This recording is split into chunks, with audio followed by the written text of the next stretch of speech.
peux me filer un coup de main? Elle a tout de suite dit oui. L'opportunité était si belle.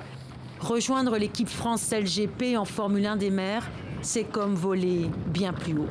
Et Hélène Noesmoen, 28 ans, aime repousser les limites.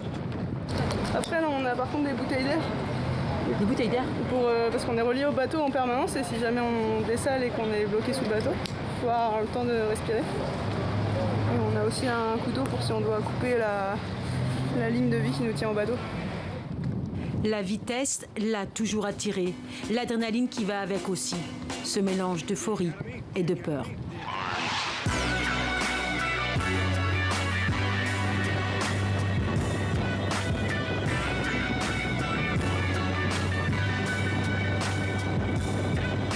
Quand on arrive sur ces bateaux à aller à 40-45 nœuds, voire des fois encore plus, ouais, là, il y a une peur qui s'installe, surtout que en fait, c'est une peur liée à l'inconnu. Moi, je connais pas encore ça.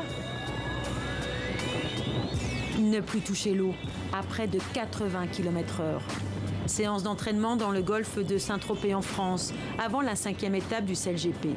8 équipes nationales en compétition, 6 régates en 2 jours. Un circuit professionnel né du rêve d'un milliardaire américain. Les bateaux à foil, des F50 issus de la Coupe de l'América, sont tous identiques. C'est l'équipage qui fait la différence.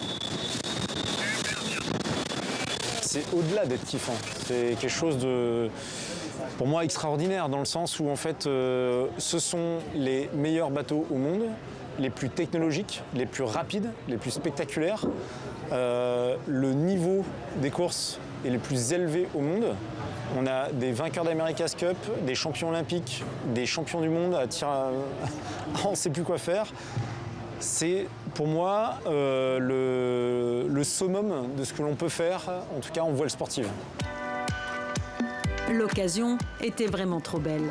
Hélène Noesmoen est championne du monde de planche à voile à foil.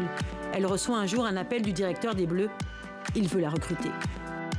C'est vrai qu'en planche à voile à foil, on a déjà des habitudes de vitesse, de régate au contact à haute vitesse et du coup aussi des réflexes de prise de décision tactique et stratégique qui sont liés à cette vitesse. Dans ce monde masculin, très peu de femmes. La saison dernière, une seule est déjà à bord du bateau France. Alors cette année, les organisateurs imposent une navigatrice au moins par équipe. Cet après-midi-là, le patron de la course vient faire un tour sur l'eau. Rochelle Coutts est une légende de la voile, 5 fois vainqueur de la Coupe de l'América, record absolu. Well, we like women.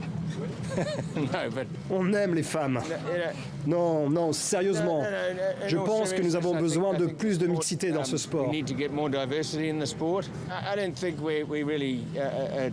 On n'a pas cherché à montrer l'exemple. On l'a fait parce que c'est la bonne chose à faire. Il faut donner aux navigatrices talentueuses l'opportunité de se confronter au plus haut niveau professionnel.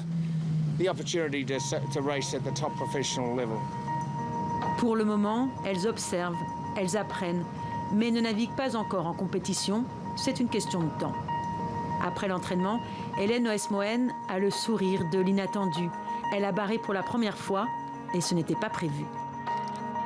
J'ai fait quelques chutes un petit peu aujourd'hui, mais par contre, dès que j'arrivais à avoir la barre dans les mains, ça se passait plutôt bien. C'est une belle journée aujourd'hui ? Ouais, c'était une super belle journée, oui. Il existera peut-être une ligue féminine en F50 ou des équipages mixtes. En attendant, la championne de planche à voile continuera d'apprivoiser le vent.